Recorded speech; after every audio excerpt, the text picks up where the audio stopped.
அஸ்ஸலாமு அலைக்கும் வரஹ்மத்துல்லாஹி வபரகாத்துஹு. அன்புக்குரிய சகோதரர்களே, இந்தி பட நடிகர் அமீர் கான் என்பவர் சொன்ன ஒரு கருத்தை ஒரு மிகப்பெரிய சர்ச்சையாக ஆக்கி காவி பயங்கரவாதிகள் மிகப்பெரிய அளவிற்கு அச்சுறுத்தக்கூடிய பல்வேறு விதமான அறிவிப்புகளை வெளியிட்டு வரக்கூடிய ஒரு நிலையை நீங்க பாக்குறீங்க.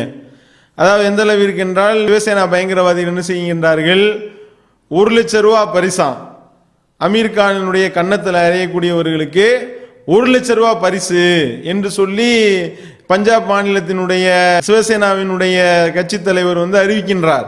எந்த அளவிற்கு அவர் இருக்கக்கூடிய அந்த ஹோட்டலினுடைய வெளியே நின்றுக்கிட்டு தான் போராட்டம் பண்ணார்களாம். அமீர் கான் தங்கி இருக்கக்கூடிய ஹோட்டலுக்கு வெளியே நின்று போராட்டம் பண்ணி கொண்டு வெளியே நின்று என்ன அறிவிக்கின்றார்கள், ஹோட்டலுக்கு உள்ள இருக்கக்கூடிய அமீர் கானை அடித்தால், கன்னத்தில் அறைந்தால் 1 லட்சம் ரூபாய் பரிசு தர்றோம், வீரமுடையவர்கள் போய் அடிங்க அப்படின்னு சொல்லி அறிவிக்கக்கூடியதை பார்க்கின்றோம்.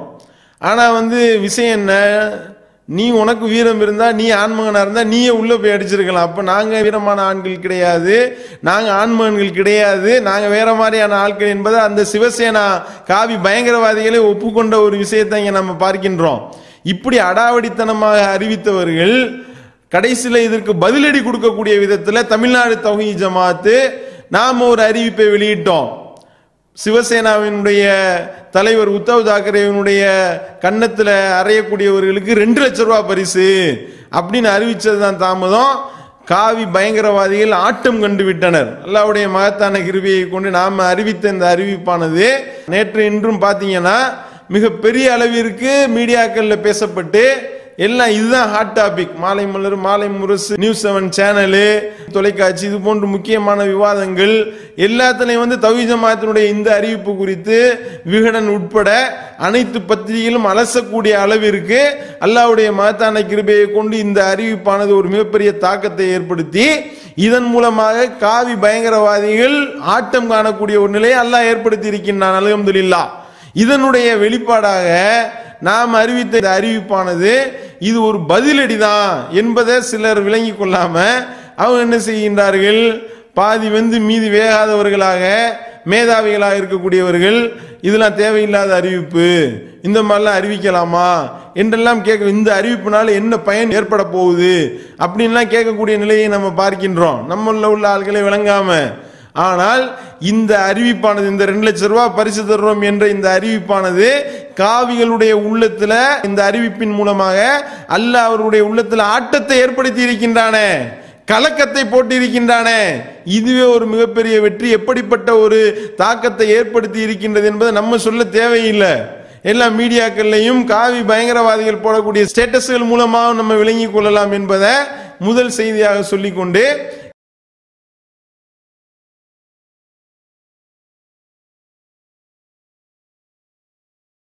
முதல்ல இவர்கள் ஊடக அறத்தை பேணக்கூடியவர்களாக இருந்தால் என்ன செய்ய வேண்டும், அமீர் கான் என்ன சொன்னாரோ அதை சொல்லு, முதல்ல அதை சொல்லணுமா இல்லையாங்க? என்ன அமீர் கான் பேட்டியில சொன்னாரோ அதை முழுமையாக இவர்கள் தெரிவித்தார்களா மக்களுக்கு? தெரிவிக்கவில்லை. அவர் என்ன சொன்னாரு, பயங்கரவாதம் எப்படி வந்தாலும் அது கண்டிக்கப்பட வேண்டியதுதான், அது எவன் செஞ்சாலும் அது கண்டிக்கப்பட வேண்டியதுதான், முஸ்லீம் செஞ்சாலும் அது கண்டிக்கப்பட வேண்டியதுதான், இந்து செய்தாலும் கண்டிக்கப்பட வேண்டியதுதான், எந்த ஆட்சியின் போது செய்தாலும் அது கண்டிக்கப்பட வேண்டியதுதான். இந்த செய்திகள் எல்லாம் நீங்கள் சொன்னீர்களா? இந்த ஊடக அறத்தை பேணக்கூடியவர்கள் சொன்னார்களா? கிடையாது. அதோடு மட்டுமல்லாம அமீர் கானுடைய கருத்தா அவர் என்ன சொன்னார், இந்த நாட்டை விட்டு வெளியே ஓடி போக போறேன் அப்படின்னு சொன்னாரா? அவர் அப்படி சொன்னதாக திரிக்கின்றீர்களே. அவர் என்ன சொன்னார், அவரா சொன்னாரு, அவருடைய மனைவி கிரண் என்ற அந்த பெண்மணி அவருடைய உள்ளத்தில் ஏற்பட்டிருக்கக்கூடிய பயம் குறித்து இவர் நிகழ்ச்சியில வெளிப்படுத்துகின்றார்.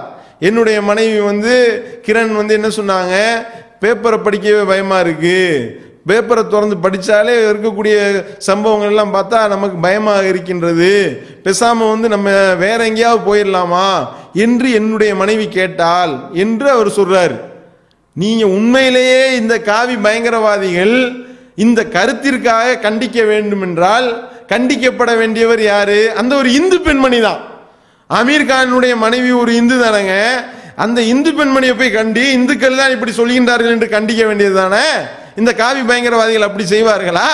அவர்கள் அவங்க நியாய தர்மத்தை பேணக்கூடியவர்களாக இருந்தால் இவர்கள் என்ன செய்திருக்க வேண்டும், இந்துக்களே இந்த மாதிரி சொல்றாங்க, நீங்க ஓடுங்கடா இந்த நாட்டை விட்டு அப்படின்னு சொல்லி இருந்தா நியாயம். பரவாயில்ல, ரொம்ப நீதி நேர்மையா பேசுறாங்கப்பா. அமீர் கானுடைய மனைவி ஒரு இந்துவா இருக்கிறதுனால அந்த இந்துவே கண்டிக்கிறாங்கப்பா இந்த காவி பயங்கரவாதிகள், இந்த விஹெச்பி, RSS, சிவசேனாக்காரர்கள் என்று சொல்லிடலாமா இல்லையா? ஆனால் அந்த அமீர் கான் இப்படிப்பட்ட ஒரு கருத்தை சொன்னதாக பொய்யை புழுகின்றார்கள். முதல் விஷயம். இரண்டாவது, அவர் நாட்டை விட்டு வெளியேறேன்னா சொன்னாரு. நாட்டை விட்டு வெளியே போறேன்னு அவர் கிண்டளவும் சொல்லவில்லை. இப்படிப்பட்ட ஒரு நிலை ஏற்பட்டிருக்கின்றது, வேற எங்கேயும் போயிடலாமான்னு தன்னுடைய மனைவி கேட்டாங்கன்ற செய்தியை பதிவு செய்கின்றார். இது எப்படி நாட்டை விட்டு போவதாக அவர் சொன்னார் என்ற கருத்து இதுல எங்க வருகின்றது? அவருடைய தன்னுடைய பய உணர்வை வெளிப்படுத்துகின்றார். இப்படிப்பட்ட ஒரு பயமான ஒரு சூழல் ஏற்பட்டிருக்கின்றது. இந்த மாதிரியான ஒரு சூழ்நிலையை இந்த ஆட்சியாளர்கள் ஏற்படுத்தி இருக்கின்றார்கள். இது சரியான சூழல் அல்ல என்று சொல்லி இந்த நாட்டில் சிறுபான்மையாக இருக்கக்கூடிய ஒவ்வொருவருடைய உள்ளத்திலையும் எத்தகைய எண்ணம் உருவாகி இருக்கின்றதோ அதனுடைய வெளிப்பாடு, பிரதிபலிப்பு தான் அவருடைய பேட்டி. அப்படின்றத கவனத்தில் கொள்ளாம இவர் நாட்டை விட்டு வெளியே போயிடுறேன்னு சொன்னார். வெளியேறி எந்த நாட்டுக்கு போறேன்னு சொன்னாரு? இந்த நாட்டை விட்டு வெளியேறுகின்றேன் என்று சொன்னாரா? அது தெளிவா ஸ்டேட்மெண்ட் கொடுத்திருக்கிறார். இந்த நாட்டில் நான் பிறந்ததற்கு பெருமைப்படுகின்றேன், இந்த நாட்டில் தான் நான் இருப்பேன் என்று சொல்லி இருக்கக்கூடிய நிலையில அவர் சொல்லாத கருத்தை திரிக்கின்றீர்களா இல்லையா? இது காவி பயங்கரவாதிகளுடைய கைவந்த கலை, கோயப்பல்ஸ் தத்துவம்னு சொல்லுவாங்களா இல்லையா? சொன்ன பொய்யை திரும்ப திரும்ப திரும்ப திரும்ப சொல்லிக்கிட்டே இருந்தா அது உண்மையாகிவிடும் என்ற அந்த கோயப்பல்ஸினுடைய தத்துவத்தினுடைய வெளிப்பாடு தான் இவர்களுடைய இந்த காவி பயங்கரவாதிகளுடைய இந்த ஒரு திரிபுவாதம் அப்படின்றத நாம கவனத்தில் கொள்ள வேண்டும். இது முதல் விஷயம். அமீர் கான் சொன்னதையும் திரித்து சொல்கின்றார்கள். சரி, ஓகே.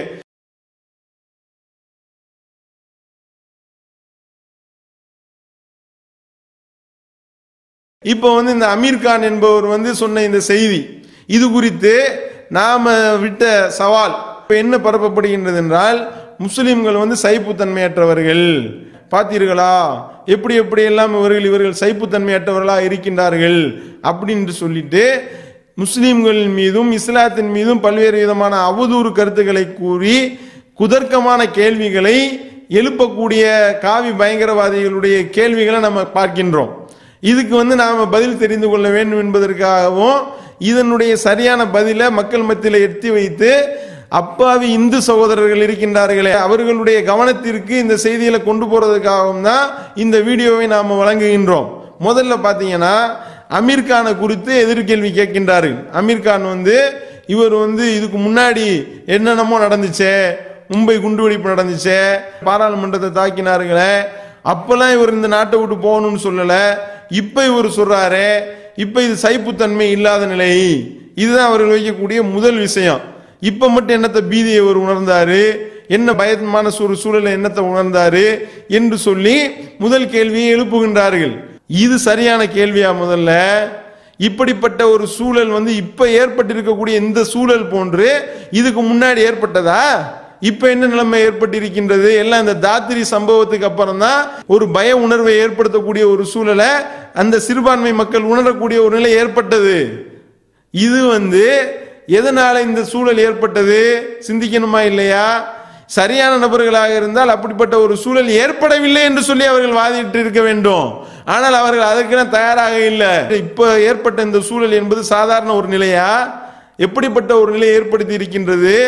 மாட்டுக்கறி வைத்திருந்ததாக சொல்லி ஆட்டுக்கறி வைத்திருந்த ஒரு நபரை ஒரு கோவில்ல அறிவிப்பு பண்ணி ஆள்களை திரட்டிட்டு போய் அடித்தே கொள்கின்றார்கள்.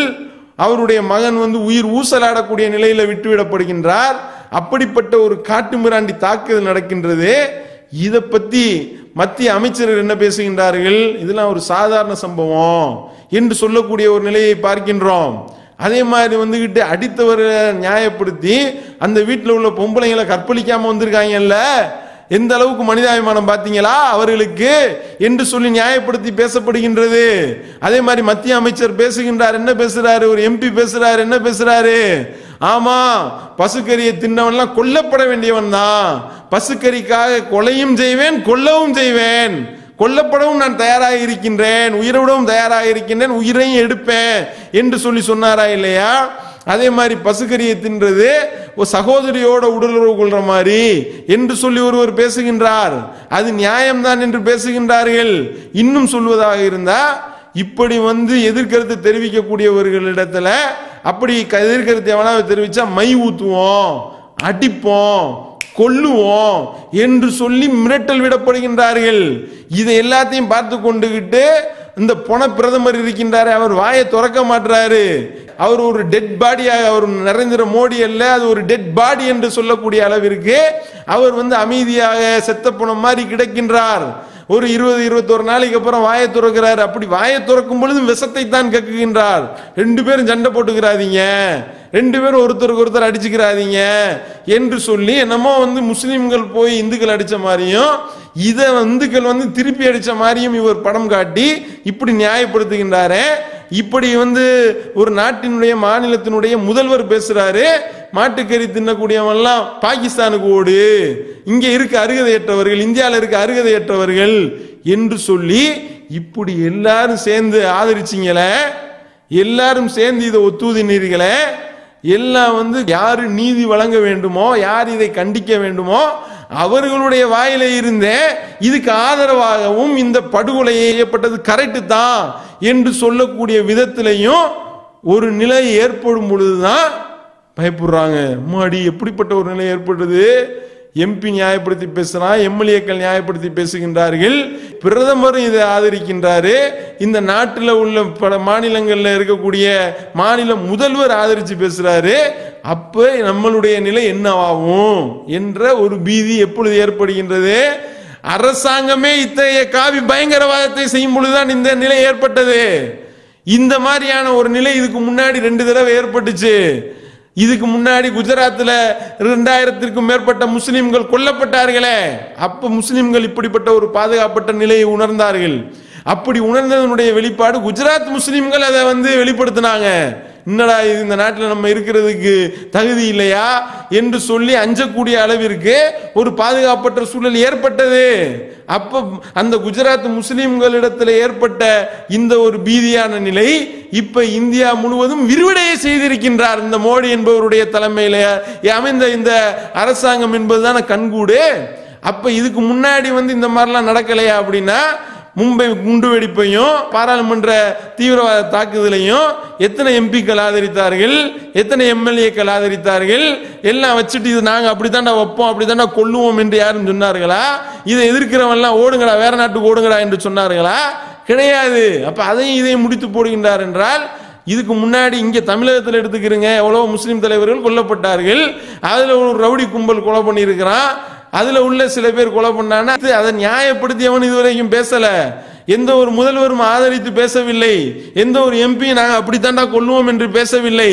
அப்படி இருக்கிற நிலையில அப்ப பீதி ஏற்படுத்தக்கூடிய ஒரு நிலை ஏற்படல. ஆனால் இப்ப நீ மன்னிருக்கக்கூடிய இவர் இந்த காவி பயங்கரவாதிகள் செய்திருக்கக்கூடிய இந்த வேலையானது அச்ச நிலை ஏற்படுத்தி இருக்கின்றதா இல்லையா? அதனாலதானங்க எல்லா அந்த எழுத்தாளர்களும் மனித உரிமை ஆர்வலர்களும் அந்த அறிவுஜீவிகளும் தாங்கள் வாங்கிய அந்த விருதுகளை தூக்கி வீசினார்களே மோடியினுடைய முகத்துல. ஏன்? அவர்கள் எல்லாம் முஸ்லிம்களா இருந்ததுனாலே அவர்கள் வீசினாங்க. என்னடா இது, இப்படி ஜனநாயகம் பேசக்கூடிய ஒரு நாட்டில் இப்படிப்பட்ட அநியாயம் நடந்து கொண்டிருக்கின்றது, வாயை திறந்து பேச முடியல, மைய வீசுறான், மூஞ்சில வீசுறான், இது ஜனநாயகம்ன்றான். கோட்சேவுக்கு செலவு வைக்கணும்னு பேசுறான், கோட்சே காந்தியை கொண்டது ரைட்டு தான் பேசுறான், சிலையை அப்படித்தான் பெரியார் சிலையை உடைக்கிறதும் சரிதான் பேசுறாங்க. இப்படிப்பட்ட ஒரு நிலையில இதை கண்டித்து நாம இப்படிப்பட்ட ஒரு எதிர்ப்பை தெரிவிக்க வேண்டும் என்று சொல்லி எல்லாரும் வெகுண்டெழுந்தார்களே, அவர்கள் எல்லாரும் 100% முஸ்லிம்களா? சொல்லணுமா இல்லையா? பதில் சொல்வார்களா இந்த காவி பயங்கரவாதிகள்? அப்ப இந்த அளவுக்கு தெல்ல தெளிவாக தெரிகின்றது ஒரு பயமான ஒரு நிலை ஏற்பட்டிருக்கு.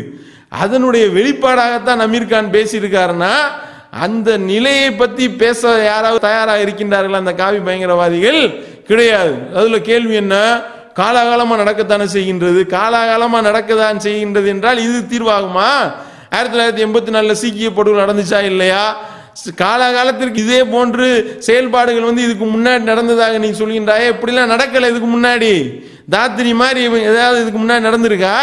ஒரு வீட்டில் ஆட்டுக்கறி வைத்திருந்தவரை மாட்டுக்கறி வைத்திருப்பதாக சொல்லி கோவில் அறிவிப்பு பண்ணி ஆள்களை திரட்டிட்டு போய் முஸ்லிம் முதியவரை அடித்தே கொண்டார்களே, இப்படிப்பட்ட ஒரு சூழல் இதுக்கு முன்னாடி எங்க நடந்துச்சு? முஸ்லிம்கள் எல்லாம் திரண்டு போய் பள்ளிவாசல்ல அறிவிப்பு பண்ணி வாங்கடா எல்லாரும் இந்த மாட்டுக்கறி தின்னாம இந்த வீட்டில் உள்ள ஒரு